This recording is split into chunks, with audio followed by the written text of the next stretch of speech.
doctor Rubén Candy Amarilla estuvo postulado en el edicto 10 y actualmente en el edicto 13 de 2018.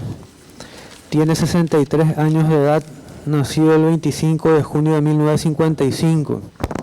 Egresado a la Universidad Nacional de Asunción con la doctor en Ciencias Jurídicas por la Universidad Nacional de Pilar con la tesis doctoral propuesta de agenda constitucional para adecuar la figura del Ministerio Público a los postulados de un Estado social de derecho, con la calificación cum laude. Ejercicio de la profesión por más de 16 años, fue viceministro de Trabajo y Seguridad Social y Dirección Nacional de Transporte de INATRAN, ministro de Justicia y Trabajo, fiscal general del Estado, ministro del Interior. Ejerce la docencia en la Universidad Nacional de Asunción. Buen día, doctor Rubén Candy Amarilla. Tiene 10 minutos para referirse sobre los ejes temáticos. El funcionario Ignacio Cardoso estaría indicándole con la carpeta amarilla y colorada a medida que transcurre el tiempo. También por disposición del Consejo de la Magistratura está prohibido leer directamente sobre los ejes temáticos. Adelante.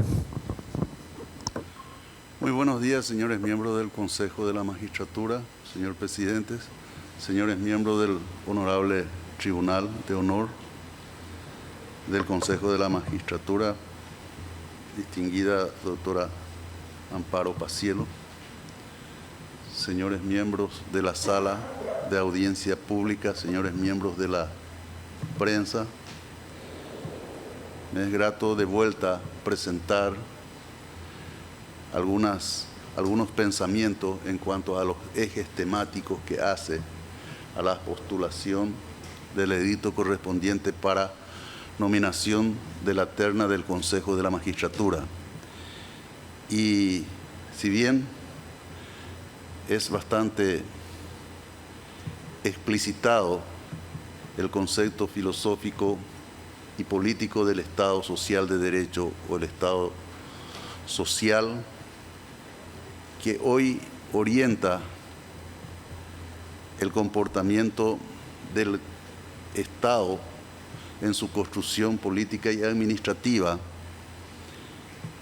conviene resaltar de que en ese sentido, siendo el Poder Judicial un estamento de la construcción del Estado en su diseño de organización política, cumple o debería cumplir un rol protagónico, trascendente e importante para encarnar el sueño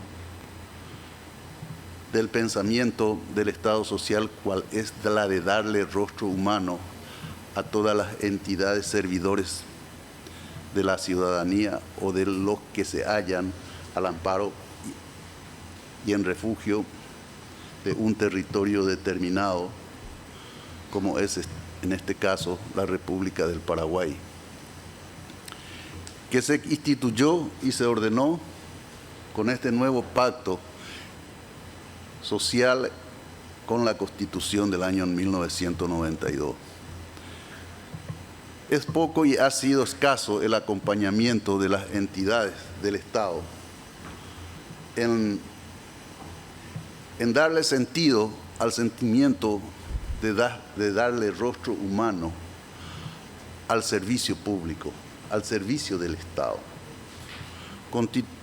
Continuamos en el entendimiento de que el otorgamiento del poder o del ejercicio del poder nos arropa más en el sentido imperativo de ejercer los dominios y los afanes mucho más allá de lo que debería ser en la perversa o en el perverso entendimiento del ejercicio del poder del siglo pasado. Hoy, este nuevo concepto del Estado social de derecho, involucrando al Poder Judicial, es la que baja la necesidad de un Poder Judicial con sentimiento que esté fuera de la cuantificación de casos, sino de otorgarle en la atención y a la recurrencia de tan anhelado sentimiento del país, de otorgarle a cada quien lo que corresponde. No podemos entender a una Corte Suprema divorciado de lo que cree, siente y piensa la gente, con despachos herméticamente cerrados a la recurrencia del común de la gente, que finalmente son los verdaderos mandantes de quienes están y de quienes ocupan esos cargos en forma indirecta. La definición del Estado social de derecho no es otra cosa sino ingresar al operador de la función pública, y en este caso al servidor del Poder Judicial, a verle el rostro a cada quien recurre a solicitar el servicio de esta unidad importante del poder del Estado. Eso se trasunta y se transfiere a los demás operadores del sistema. Una corte con puerta cerrada, una corte en el marco del desenvolvimiento del secretismo de sus deliberaciones, necesariamente se trasuntan en los demás niveles de decisiones del Poder Judicial. Y me van a preguntar entonces, ¿cómo hacemos? Sí, buenos vientos con los nuevos designados, felicitaciones al Consejo, de por lo menos otorgar los primeros signos de apertura a las nuevas exigencias para derribar los paradigmas históricos del secretismo con el que se desenvolvían todos los actores del Poder Judicial. Pretender incorporar un requerimiento muy nuestro de carácter personal con un magistrado, con un camarista o con cualquier otro signo del Poder Judicial es un improbable para cualquier hijo del vecindario, y mucho menos de aquellas que no estén en la dimensión del conocimiento adecuado de cómo canalizar sus inquietudes. Si ni siquiera los demás servidores, como somos los sujetos de cualquier relación que hacen a la operatividad del sistema, como somos los abogados, tenemos esa posibilidad de acceder a reclamar en la mayoría de los casos celeridad en la operatividad del sistema. ¿Y por qué no requerir también nuestros derechos o fundarla dentro de nuestra percepción, nuestros deseos de justicia? Hoy es muy improbable que eso suceda en el sistema. Y eso es Estado social de derecho. Entender de que tenemos que derribar los viejos paradigmas de las prácticas anteriores del ejercicio de la función dentro del sistema judicial. El sistema jurídico, de hecho, gracias, ha diseñado,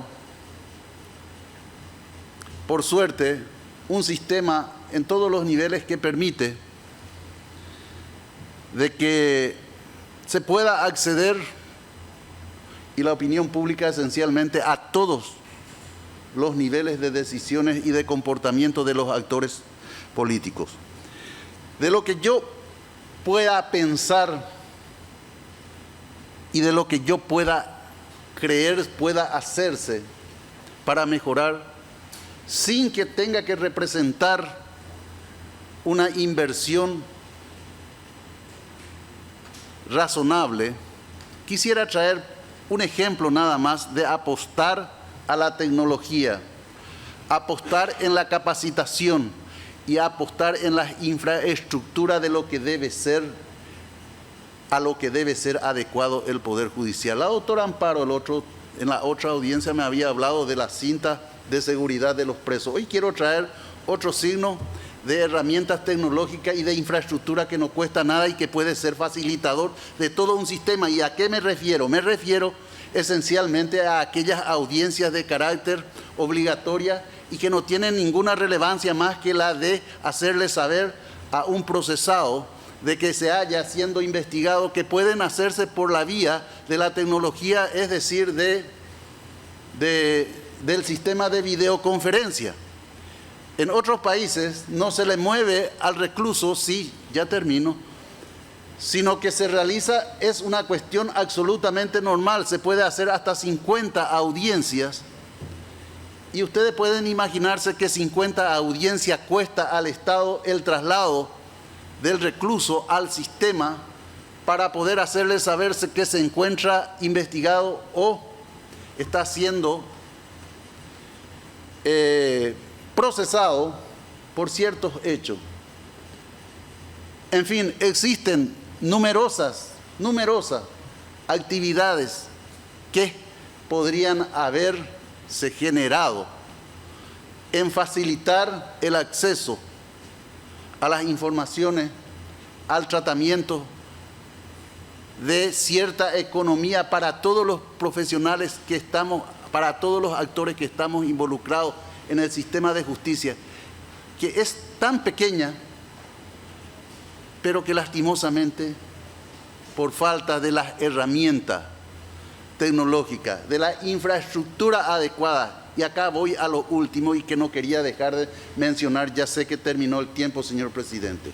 Hay un elemento sustancial de todo lo que se debe mejorar en la justicia. ¿Y qué es?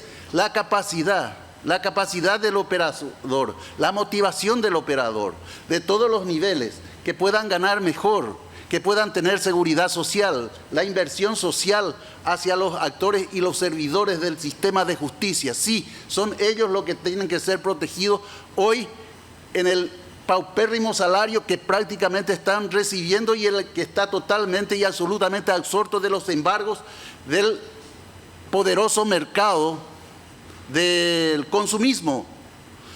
Entonces, si pudiéramos hacer una inversión de que pudieran ganar mejor, pudieran valorar mejor la actividad que desarrolla, que no estén embargados, que también tengan oportunidad de capacitarse en términos de facilitársele el acceso a la capacitación, que lastimosamente se ha desviado con muy buen criterio, tal vez aquella escuela judicial que debía estar al servicio de todos y con accesibilidad para todos y no con el costo que tiene actualmente, que limita a cualquiera que pretenda elevarse en sus conocimientos. No, el sistema judicial tiene 15.000 operadores que no tienen posibilidades mínimas de pagar 600.000, 1 millón de guaraníes para capacitarse dentro de algún módulo que le pueda hacer mucho más eficaz al servicio. Por favor, doctor, si puede redondear su... Presidente, quería decir nada ya se más está extendiendo varios minutos. Son los ejes de lo que yo pienso debe hacerse en el Poder Judicial. Si bien este encuentro tal vez ya sea testimonial, señor presidente, porque mis puntos no me cierran en el cálculo de la operatividad, no quería dejar de decir eso. Gracias. Muchas gracias, doctor. Tiene la palabra los miembros del Tribunal de Honor, la doctora Amparo Samaniego Viveda Pacielo. Gracias. Sí. Doctor, le quiero hacer dos preguntas. De acuerdo a lo que acabo de escuchar, ¿usted sería partidario por esa razón de economía del expediente electrónico? En este momento ya se está implementando el expediente electrónico, se está experimentando, digamos, incluso hace poquito la doctora López presentó un hermoso manual para su funcionamiento, para que cualquier abogado pudiera acceder a eso. No se usa para lo que usted está diciendo, pero ampliar el uso del expediente electrónico a todo aquello ayudaría a esa economía en tiempo y dinero que usted está hablando, de hecho, que es necesario hacer. Existen, doctora, avances. Sí. Y tengo que confesar de que la Corte ha avanzado suficientemente en la utilización de la tecnología. Pero se necesita mayor aplicación de tecnología como los cintos o cinturoncitos de seguridad. Y de las audiencias de los procesados, puedo afirmarles categóricamente de que hay recurrencia para audiencias de imposición de medida en número de aproximadamente 200 por día. Solamente el sistema penitenciario tiene 2 o 3 unidades para transportar con alguna relativa seguridad a estos que tienen que imponérsele la 242 para esas audiencias. Si esas audiencias se pudieran preparar dentro de un sistema de circuito cerrado, comunicación online, desde la misma penitenciaría se le estaría dando las medidas, ya sea inclusive de libertad como se tiene en otro país. Lo que yo estoy proponiendo acá no es nada de lo que yo haya creado. Estoy trayendo experiencias de Chile que lastimosamente no podemos aprovecharlas. Es más, quisiera darle a entender de qué forma se entiende a la aplicación de tecnología. Tecnología en Chile. Chile fue el último país de aplicar el sistema inquisitivo, el sistema acusatorio mixto en Latinoamérica. Pero cuando tuvo que empezar a entender de que lo iban a introducir, lo primero que realizó fue instalémoslo dentro de un cuadro tecnológico. ¿Y cómo? Informatizamos todo. ¿Y cómo? Y bueno, y que sean la Universidad Nacional o la Católica que hiciera el proyecto informático de tener de punta a punta las regiones informatizadas. Sí, cómo no, se envía el proyecto a la universidad y hace el proyecto de informatizar y esquematizar todo el sistema de lo que iba a ser el sistema penal y civil de Chile. Muy bien, ¿saben cuánto costó? 500 millones de dólares costó el proyecto del sistema informático. Y a partir de que terminaran el sistema informático empezaron a diseñar el cambio estructural de dónde iban a operar esas transformaciones tecnológicas. Y tardaron 10 años en implementar. Obviamente que nosotros hicimos todo como habitualmente se hace del revés. Hicimos la legislación, cambiamos todas las disposiciones y hoy no tenemos cómo llevarle a los presos a su concurrencia de una disposición legal que tiene que cerrarse en 24 horas, que es de que fuera ante un juez y ese juez le pueda decir qué es el cargo que se tiene contra él. Existen esos plazos que por suerte todavía el sistema nos sometió a los designios del que me importa los plazos, como por ejemplo son los plazos de los juicios orales. Tenemos juicios orales para el año 2020. ¿Cuándo que dice la regulación de la morosidad? Le escuché mucho hablar de la morosidad. Esto sí que es morosidad arreglada. Tenemos audiencia para hasta dentro de 2 años. ¿Cuándo que dice la ley de que debe producirse y realizarse a 15 días de haberse concluido la audiencia preliminar? Entonces, ¿de qué estamos hablando? De incorporar tecnología, doctor Amparo, de incorporar estructura, de incorporar capacidades y que éstas no sea cercenada por el vil mercantilismo de realizar sendos cursos que van selectivamente orientados a lo que más pueden, que es la que se tiene en ciertos niveles, y que la Corte tenga su propio centro de entrenamiento, que sea accesible a todos los niveles, un reordenamiento de su presupuesto en términos de rango y categoría de su funcionario, una reingeniería de las funciones que debe cumplir cada uno en el Poder Judicial. Gracias. justamente de las funciones que debe cumplir cada uno del Poder Judicial. Veo que su tesis, no sé en qué año, no sé si ya con su experiencia en el Ministerio Público, versa sobre una propuesta de agenda constitucional para adecuar la figura del Ministerio Público a los postulados de un Estado social de derecho. Sintéticamente, ¿podría usted darme algunos puntos específicos sobre el particular? Porque supongo que esto debe ser muy largo, pero a ver si puede sintetizar cuáles son esos postulados que usted quiere adecuar. Sí, cómo no, señor. Son sencillas realmente. Abrir la puerta del agente fiscal para recibir a la gente. 1. Que tenga la sensibilidad de escucharlo personalmente, puesto que aquello más sustancial y obligatorio como es una audiencia, tampoco lo hace o lo hacía. Que tampoco lo siguen haciendo hasta este momento los mismos jueces. Son los dactilógrafos quienes se ocupan en la mayoría de los casos. Existen exenciones, por supuesto. Entonces, de eso se trataba, de hacerle entender de que, más aún en el caso del Ministerio Público, subía de punto porque éramos los representantes de la sociedad. Los representantes de la sociedad que no le recibíamos a los mandantes. Entonces, era bajar del pedestal en que se cree y piensa el servidor se ha encumbrado por tener la oportunidad de ejercer una función. No es así, o no debería ser así. Y nosotros los del siglo pasado tenemos que empezar a instruir y hacerle entender a los de este siglo de que el servicio público y esencialmente lo de la justicia tiene que tener una alta dosis de sensibilidad hacia el semejante. Eso es el concepto del Estado social de derecho. Muchas gracias, doctor.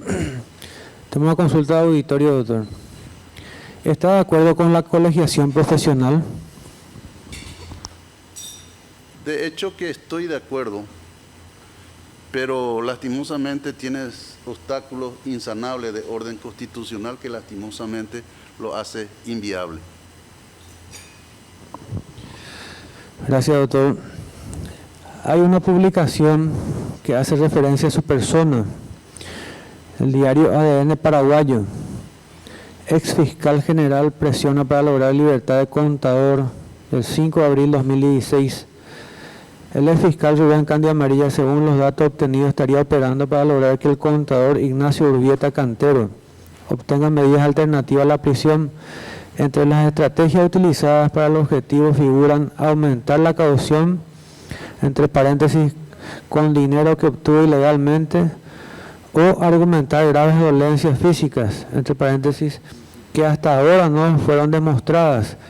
Incluso, Candia Amarilla ya tendría la connivencia de los fiscales de la causa, pero para asegurar la libertad del procesado por el caso Megaevasión ya tendría arreglado en la Cámara de Apelaciones en caso de que los fiscales retrocedan.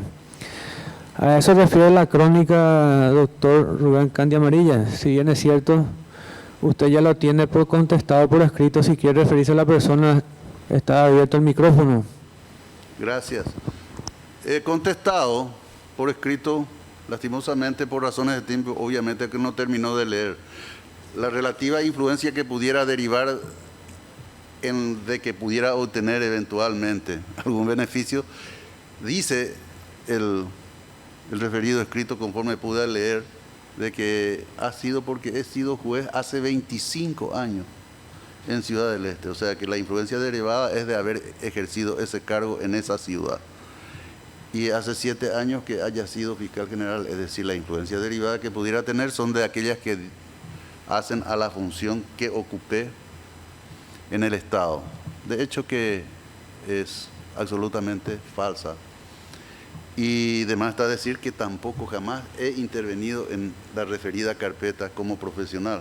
Que si lo hubiera hecho tampoco no estoy ni estaría cometiendo ninguna falta grave.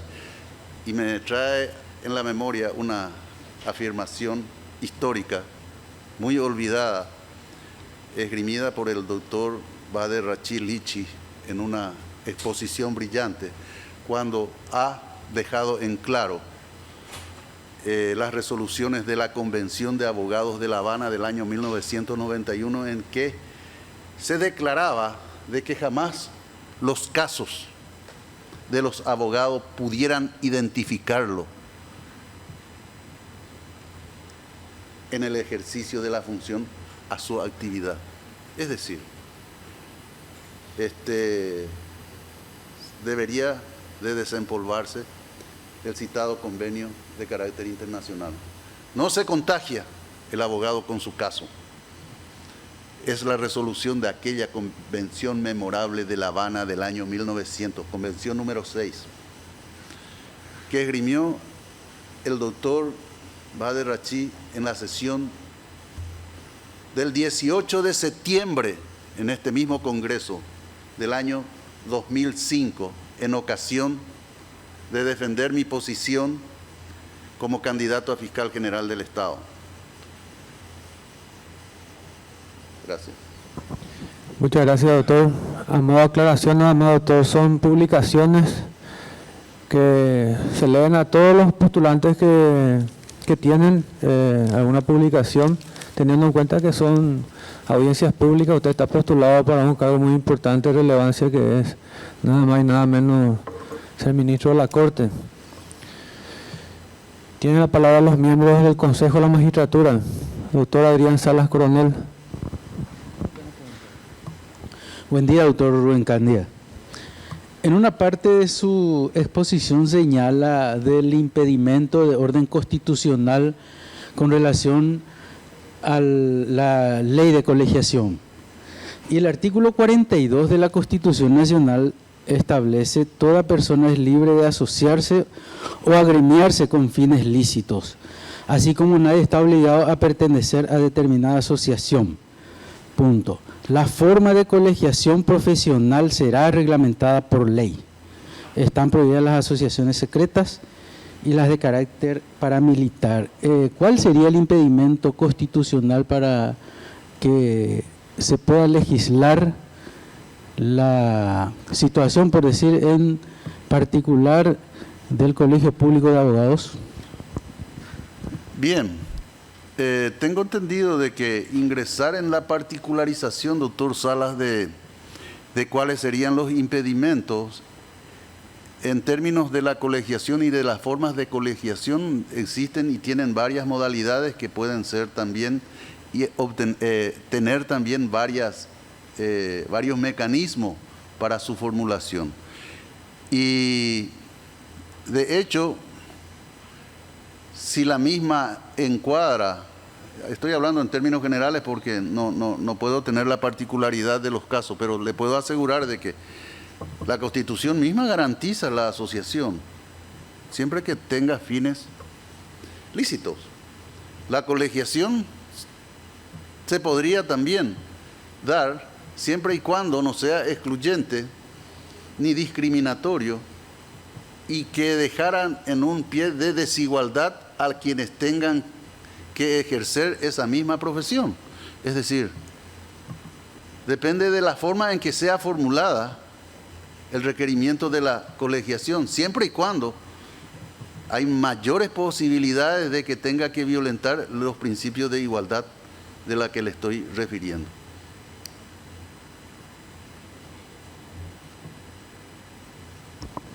Muchas gracias, doctor. Tiene la palabra el doctor Carlos Raúl Cabrera. Perdón, el ministro Luis María Benítez Riera. Gracias, presidente. Doctor, hay una cuestión que se habló sobre el Estado Social de Derecho, pues yo voy a bajar, diríamos, puesto que también hablamos del ser humano, la persona humana que se encuentra sometida a un proceso, que se encuentra, diríamos, y dentro de lo que sería un proceso judicial que de un punto de vista causa un gravamen a ese ser humano. Entonces la pregunta en sí, nosotros tenemos por el artículo del Código Procesal Penal, ¿verdad? La audiencia de apertura a juicio oral. Se habla mucho de la doble instancia, el Pacto de San José también lo consagra, pero hay jurisprudencias encontradas en el propio sistema jurídico, en la cual algunos tenemos una postura diferente, que se refiere a que el auto de apertura a juicio aclaro, es inapelable. Y vuelvo a decirlo, ¿verdad? Para que no digan que es inapelable, eso es indiscutible, está en la normativa jurídica. Pero posteriormente al auto de apertura a juicio, ¿verdad?, hay una serie de peticiones que realizan los abogados defensores, ¿verdad?, a favor de lo que se encuentran, diríamos, dentro del sistema jurídico, ya sea el sobreseimiento libre, criterio de oportunidad, suspensión condicional, etcétera. Una serie de peticiones en la cual el magistrado puede hacer o no hacer lugar. Entonces, para mí es fundamental saber su criterio, si va a ser ministro de la Corte y va a integrar la sala penal, ¿verdad?, saber su criterio, que todo el mundo conoce mi criterio personal porque está sentado por escrito, que eso no es vinculante para usted, le hago la aclaración, ¿verdad? Si qué piensa sobre el punto, al ser el auto de apertura a juicio, ¿verdad?, oral, inapelable, todo lo demás punto, el rechazo del sobreseimiento libre, etcétera, se le remite al juicio oral porque dice no causa agravio. Y sin embargo tenemos otra postura en la cual sí causa agravio, es un ser humano que está dentro de un sistema y llevarlo a juicio oral, porque si puede ser ya diríamos solucionado, verificado por la Cámara de Apelaciones, ¿no?, esas apelaciones que no son concedidas, son rechazadas, estoy hablando en un gran tanto por ciento dentro de la comunidad jurídica. Poco sostenemos el otro criterio. ¿Cuál sería su postura al respecto? Porque está ocurriendo que de acuerdo a cómo uno conforma las salas de la Corte, se tiene un criterio ya sea positivo o negativo. Y yo he encontrado en la sala constitucional de la época anterior, de los señores ministros de otra época, sala constitucional en la cual ellos sí le daban validez al auto de apertura, diciendo un momento, el magistrado tiene la obligación de estudiar igualmente los demás puntos. ¿Por qué? Porque hay un individuo, un ser humano, ¿verdad?, al cual se le está tratando. Bueno, entonces, ¿cuál sería su criterio al respecto? ¿Verdad? Volviendo a aclarar, puesto que esto se está filmando, que el auto de apertura a juicio es inapelable. Yo me refiero a los demás puntos que en una época dada los jueces lo hacían por separado, no dentro del auto de apertura, etcétera. Pero me interesa saber, puesto que es de vital importancia para ese individuo en un Estado social de derecho. Gracias, Excelencia. Yo tengo el criterio de que las cuestiones incidentales que se producen dentro de la audiencia preliminar deben ser resueltas previamente con todas las instancias para otorgar la garantía suficiente de no cargar en el sistema innecesariamente y apearse los jueces de los casos a que suba a juicio oral y se acabó.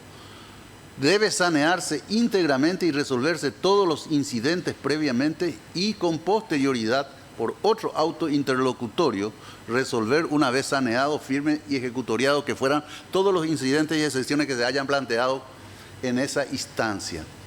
Me hace acordar esta disquisición en dos autos interlocutorios para ser más formal. Primeramente, todos los incidentes que guarden relación a lo que se ha debatido en audiencia preliminar y posteriormente, concluida aquellas con resoluciones firmes en las instancias superiores, se baje y se eleve la causa si correspondiera o si no existiera una contradicción entre lo resuelto en la audiencia preliminar.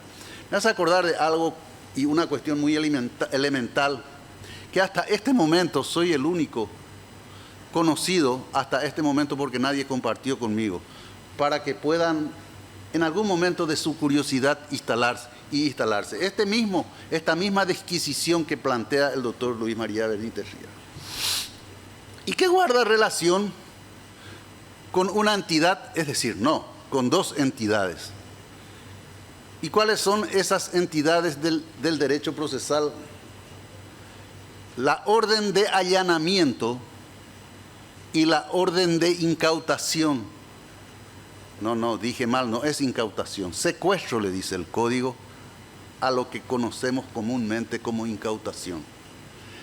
El hecho relevante y la entidad que tiene el allanamiento es la facultad de que quienes tengan la orden dentro de la formalidad pudiera ingresar al bien jurídico tutelado e inviolable, porque la Constitución establece también un mecanismo afín para que pueda ser violado con consentimiento. Y el allanamiento es el ingreso a una propiedad privada que está garantizado como un bien jurídico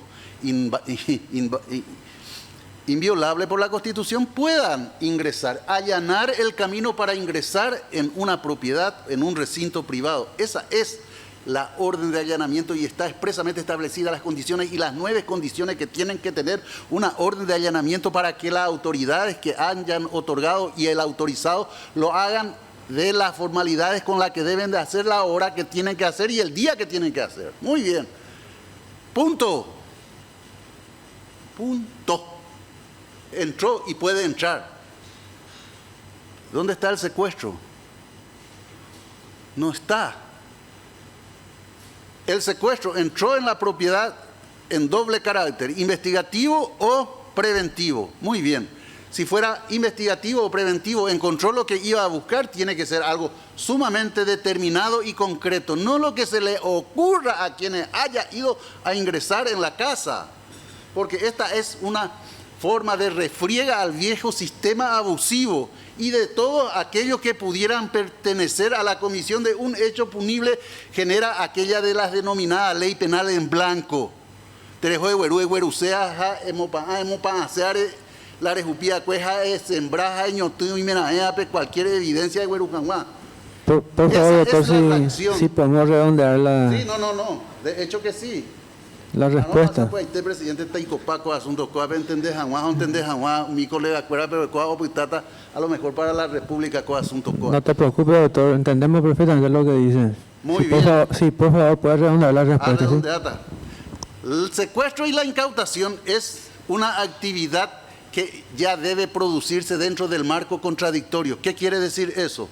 Tiene que haber el representante del Estado y mínimamente el defensor público para bastantear de que no se le siembre en ese acto las evidencias que pudieran comprometer al sindicado. Pero ¿qué pasa? Hoy se da, doctor Luis María Benítez Riera, aunque yo quisiera hacerle entender a los jueces de garantía, la provisión de autos interlocutorios enmarcados de la denominada ley penal en blanca, Terejó, Eguerú, Eguerusea, y que se sabe, Jaimuná, Emunacea, de Gustare, Jaupea o Valé.